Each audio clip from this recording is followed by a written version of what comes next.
Le canyoning est l'une des plus belles activités que l'on puisse pratiquer à l'intérieur du parc, car il permet de rester en contact avec la nature magnifique au sein de zones non polluées, très pures.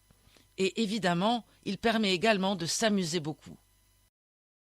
Parmi les itinéraires les plus spectaculaires à faire en e-bike, il y a ceux de la région de Collemellosa. Des itinéraires très simples, comme l'anneau autour de Collemellosa et la possibilité de grimper sur la route militaire, atteignant ainsi les bunkers des balcons de Marta, et bien d'autres anneaux très intéressants autour de la vallée argentine. Le vélo électrique est un moyen de transport écologique et silencieux, qui permet donc de discuter tout en pédalant. C'est un phénomène nouveau qui intrigue et qui plaît à tous. C'est donc une invitation à essayer l'e-bike. Et l'essayer, c'est l'adopter. Vous pouvez rejoindre les villages de l'arrière-pays, y goûter les produits typiques de chaque zone et découvrir des endroits inaccessibles par d'autres moyens de transport.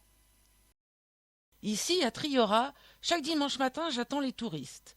Nous les accueillons et les accompagnons pour découvrir cette histoire tragique qui a marqué Triora, à savoir le procès des sorcières au Moyen-Âge. Ceci est très stimulant pour nous et surtout pour le public qui répond de manière très attentive quel que soit l'âge. Et ceux qui viennent ici ont ensuite du mal à repartir. Je suis un guide de randonnée à Mendatica. Avec notre coopérative Brigi, nous nous occupons de l'outdoor, et en particulier du trekking. Nos randonnées se déroulent au sein du parc des Alpes Ligures, dans la région de la Haute Valle Arocha et du Haut Val Tanaro. Je suis en compagnie de nos 2 ânes. Nous organisons des randonnées personnalisées d'1 journée au plus dans nos montagnes. Les excursions d'un jour sont une excellente activité éducative car elles apprennent aux enfants à prendre soin de nos amis à 4 pattes.